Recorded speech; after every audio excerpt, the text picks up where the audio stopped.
Assalamualaikum warahmatullahi wabarakatuh. Salam sejahtera untuk kita semuanya. Alhamdulillahirabbil alamin. Wassalatu wassalamu ala asyrafil anbiya'i wal mursalin sayyidina wa habibina wa syafi'ina wa maulana Muhammadin wa ala alihi wa sahbihi ajma'in. Amma ba'du. Yang sama-sama kita hormati dan kita muliakan Ketua Majelis Syuro PKS Habib Dr. Salim Segaf Al-Jufri, mata'anallah bituli hayatihi wa nafa'ana bi'ulumihi.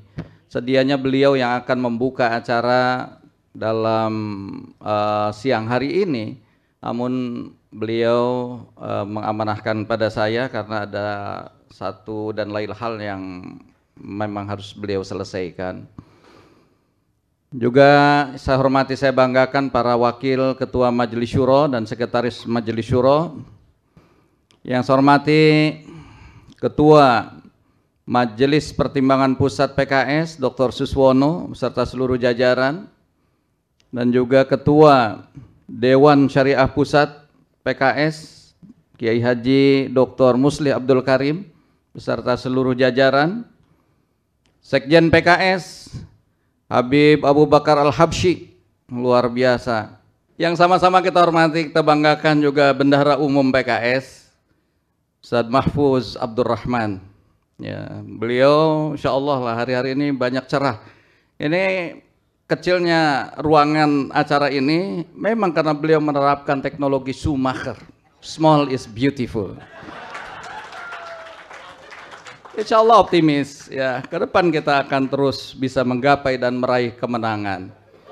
Sekarang zamannya begitu kan, handphone juga kecil tapi banyak aplikasinya. Beli mobil kecil tapi sport, gitu. Rumah kecil halamannya luas, gitu. Itu teknologinya Schumacher, Bib.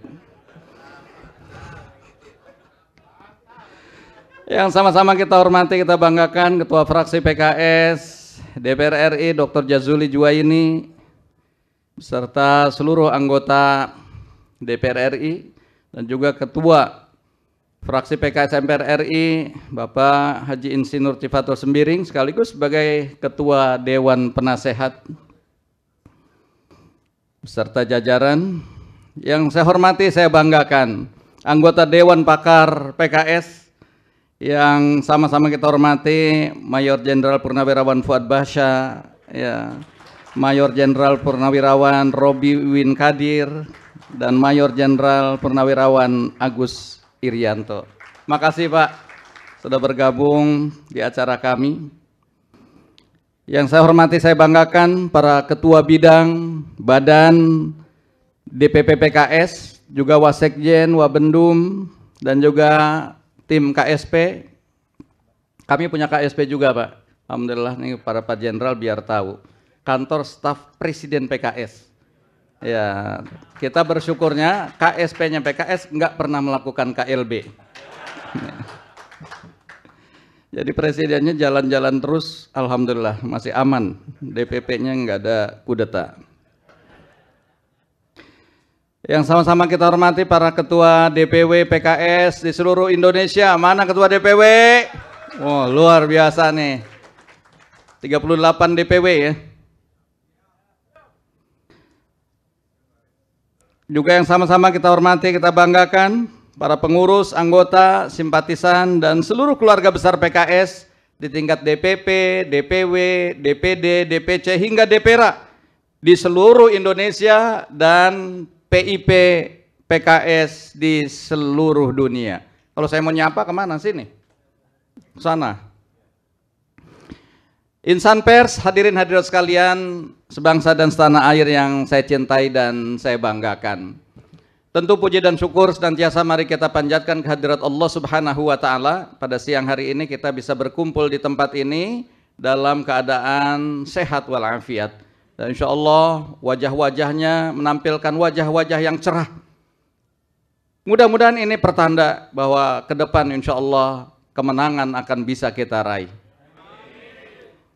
Walaupun saat ini siang hari, saat-saat mengantuk, tapi Bapak Ibu saudara sekalian tetap berdiri, duduk tegak, siap mendengarkan arahan dalam political update yang keempat ini.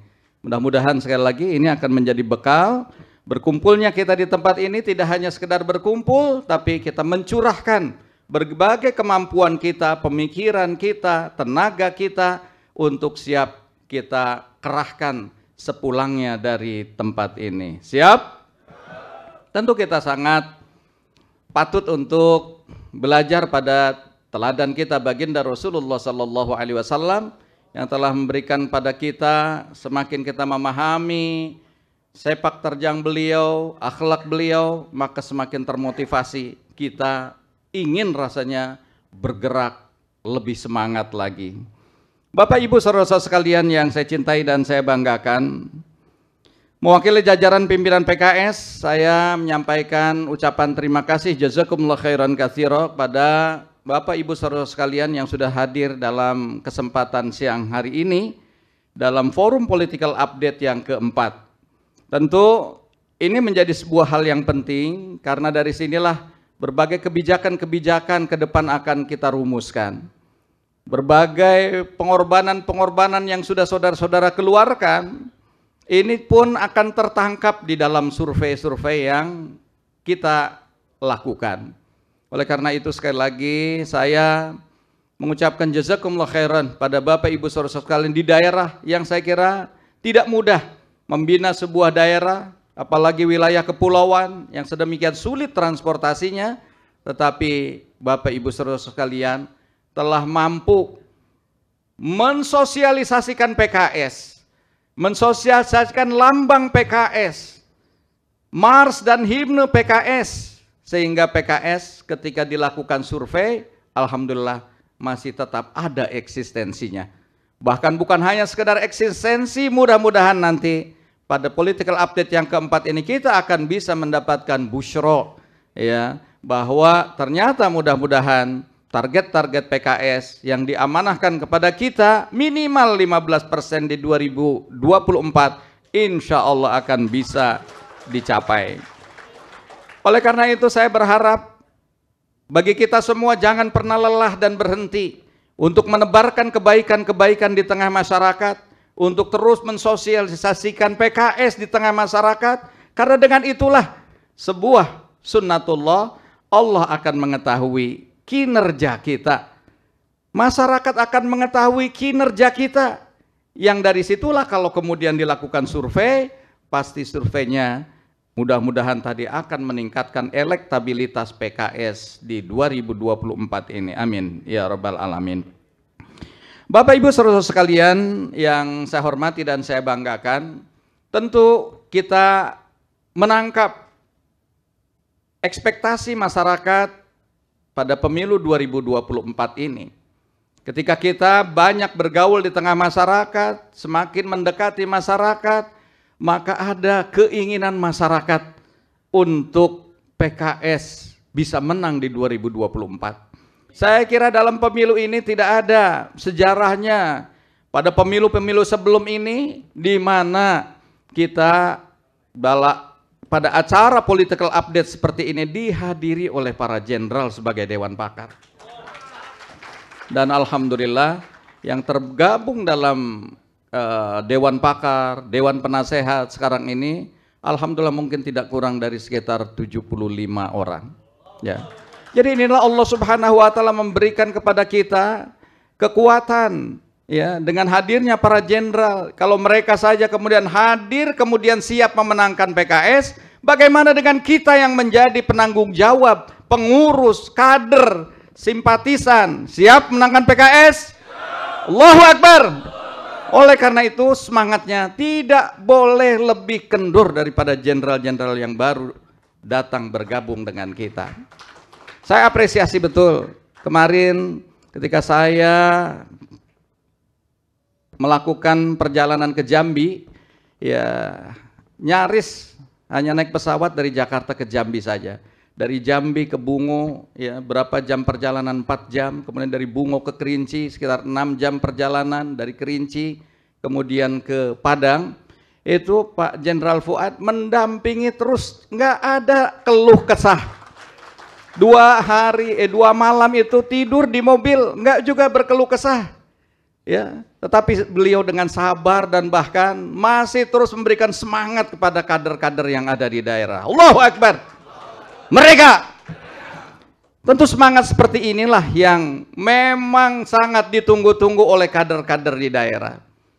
Semangat seperti inilah yang kemudian akan menumbuhkan optimisme bahwa insya Allah kita akan bisa meraih kemenangan di 2024 yang akan datang.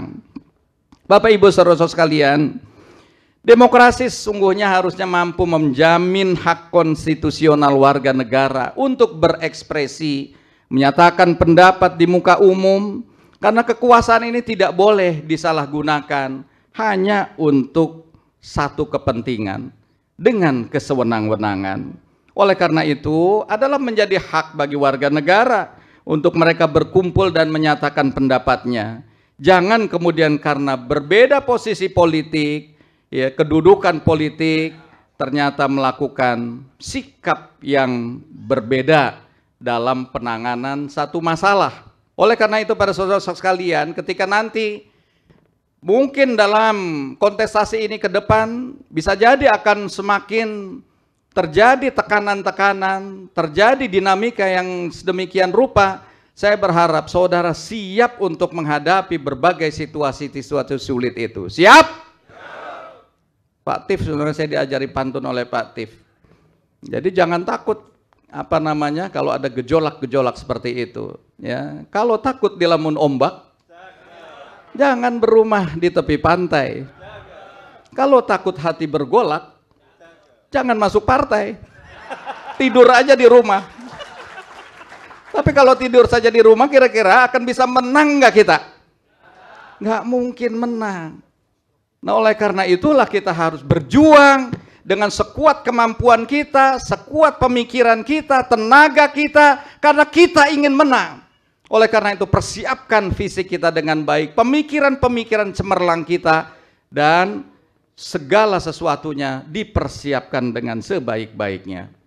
Bapak Ibu saudara sekalian yang saya cintai dan saya banggakan, ya sejatinya perubahan-perubahan itu nggak perlu juga ditakutkan. Karena memang gerakan perubahan ini ya pada akhirnya terjadi sebuah keniscayaan. Setiap zaman pasti mengalami perubahan-perubahan. Maka kepemimpinan nasional juga seperti itu, kemungkinan akan membangun pada akhirnya titik equilibrium ya antara keberlanjutan dengan ya pembaharuan ya. Oleh karena itulah ya kita tidak mungkin juga melakukan keberlanjutan 100%, berarti nggak ada perkembangan, nggak ada perubahan.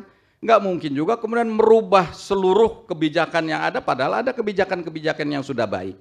Nah, oleh karena itu pada titik equilibrium itulah kita harus juga proporsional, mana yang harus dilanjutkan, mana yang harus dirubah, sehingga insya Allah negeri ini akan setapak demi setapak, setahap demi setahap akan menuju pada kesempurnaan, sebagaimana teruntai dalam doa tadi, Ustaz Tirmizi mampu mewujudkan tatanan kehidupan yang baldatun thayyibatun wa rabbun ghafur. Itulah tujuan kita ya. Maka melalui politik kebangsaan yang sering saya dengungkan, mari kita ajak berbagai komponen anak-anak bangsa untuk mari kita bersama-sama wujudkan kedamaian. Kita bersama-sama wujudkan negeri kita sesuai dengan cita-cita founding father kita. Bapak-bapak, ibu-ibu, saudara sekalian, hadirin, hadirat sekalian yang dimuliakan Allah Subhanahu wa taala. Sebentar lagi bangsa ini akan merayakan hari ulang tahun kemerdekaan RI yang ke-78. Tentu kita jadikan ini sebagai momentum untuk kita kokohkan semangat kita, niat kita, tekad kita untuk mewujudkan negeri ke depan ini yang lebih baik lagi. Kami sangat yakin bahwa pada setiap episode sejarah akan ada orang-orang yang terbaik yang siap memikul amanah kepemimpinan di setiap level, termasuk kepemimpinan negeri ini. Bangsa ini tentu sangat membutuhkan pemimpin yang berpengalaman, pemimpin yang terbukti memiliki rekam jejak, pemimpin yang cerdas, memiliki kompetensi, dan juga mampu meningkatkan martabat bangsa ini di hadapan dunia internasional. Tentu pemimpin yang tidak pernah dan tidak perlu lagi diragukan nasionalismenya, pemimpin yang cinta NKRI karena telah mendapatkan pendidikan terbaik dari kakeknya yang pernah dan sudah mendapatkan gelar pahlawan nasional. Itulah makanya dalam musyawarah Majelis Syuro yang ke-6, Partai Keadilan Sejahtera mengamanahkan kepada sosok Anies Rashid Baswedan untuk menjadi pimpinan nasional di 2024. Saya kira ini kita tidak cukup berhenti hanya sekedar mengusung sosok Anies Baswedan. Tapi sekali lagi saya ingin tekankan pada kita semua, kita ingin bahwa yang kita usung ini akan jadi Presiden Republik Indonesia. Tentu sekali lagi ini bukan hal yang mudah. Oleh karena itu sekali lagi saya ingin ajak pada saudara-saudara sekalian yang ada di wilayah daerah untuk semakin masif mensosialisasikan Anies Rashid Baswedan dan PKS. Kalau saya ungkapkan menang, jawabnya apa? Ya, PKS, PKS, PKS. Kalau presiden? Anies, Anies, Anies. Ya, menang. Menang. Presiden. Presiden. Nah, jadi itu harus menjadi penyemangat bagi kita. Ya, bahwa di benak masyarakat ketika terfikir menang, pilihannya adalah PKS. Ketika presiden, pilihannya adalah Anies Baswedan. Jadi itulah harapan-harapan ini terus tanamkan di benak masyarakat sehingga betul-betul mereka akan terekam betul PKS dan Anies Rashid Baswedan ini akan betul-betul sudah melekat di benak mereka. Itulah makanya yel-yelnya dibalik. Kalau sebelumnya itu PKS dulu yang sebut PKS menang menang menang. Nah, saya diajarin begitu oleh Pak Capres, Pak Anies Rashid Baswedan. Jangan begitu, biar lebih ini.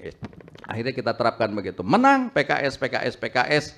Ya, Presiden Anies, Anies, Anies. Jadi masyarakat yang lebih familiar mengucapkan PKS dan Anies. Ya, insya Allah ini bagian dari upaya untuk memenangkan itu. Ya, mudah-mudahan saja inilah bagian dari upaya untuk mengantarkan sampai ke pintu istana. Allahu Akbar. Merdeka. Merdeka. Dalam kesempatan di Bandung, Pak Anies Rashid Baswedan sudah mulai mengungkapkan gagasan-gagasan dan saya sangat mendukung gagasan-gagasan beliau, di mana ada 4 hal yang mulai beliau sampaikan.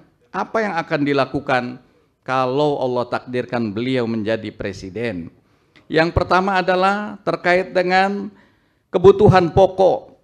Maka kebutuhan pokok yang dirasakan hari ini mahal di tengah masyarakat, beliau bertekad untuk mewujudkan kebutuhan pokok itu bisa terjangkau oleh masyarakat. Ya. Yang kedua, biaya kesehatan yang hari ini juga mahal, apalagi nanti ketika mandatory spending ini mulai dicabut, pemerintah tidak lagi diberi kewajiban untuk 10% APBN, APBD untuk sektor kesehatan. Bisa jadi juga ini akan meningkatkan juga harga kesehatan di tengah masyarakat. Tentu masyarakat akan menjerit.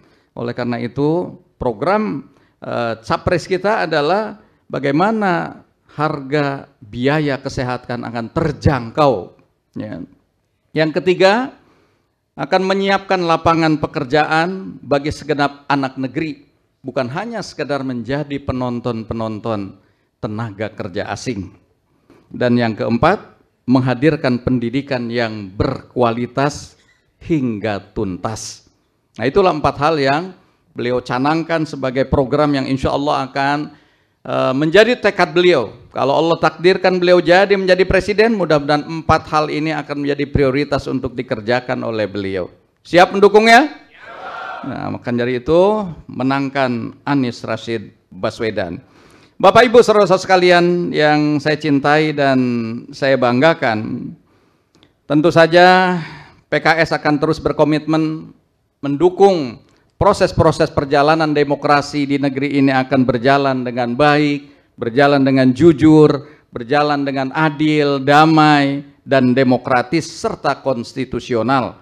Oleh karena itu menjadi tugas kita semua, kader simpatisan PKS, untuk mengawal ini semua dengan sebaik-baiknya. Kualitas pemilihan umum pada tahun 2024 tentu bukan hanya menjadi tanggung jawab penyelenggara pemilu, tetapi kita harus menyadari bahwa seluruh komponen anak bangsa ini harus juga ikut serta di dalam proses pengawalan demokrasi ini dengan sebaik-baiknya. Ya, apakah itu emak-emak yang sedemikian semangat? Biasanya emak-emak itu semangat, ya. Jadi emak-emak ini kalau ada presiden PKS berebut fotonya maunya sama presiden PKS. Tapi begitu ada capres Anies Rashid Baswedan, presiden PKS juga didorong-dorong agar terpinggirkan. Itu khasnya emak-emak. Kemarin terjadi di itu Kang Haru ya, di Tegalega. Luar biasa semangatnya emak-emak ini. Nah, oleh karena itu petani, nelayan, tukang bakso, buruh hingga guru dan akademisi, semuanya mari kita rangkul, kita ajak untuk kemenangan PKS dan Anies Rashid Baswedan pada pemilu 2024 yang akan datang. Tentu ada harapan-harapan kami kepada beberapa hal. Yang pertama kepada para penyelenggara pemilu, kami tentu sangat berharap agar tragedi pemilu di 2019 ini menjadi pelajaran, tidak lagi terjadi nyawa yang menghilang begitu banyak, ya, sehingga manajemen terkait dengan pengelolaan pemilu juga perlu diperbaiki.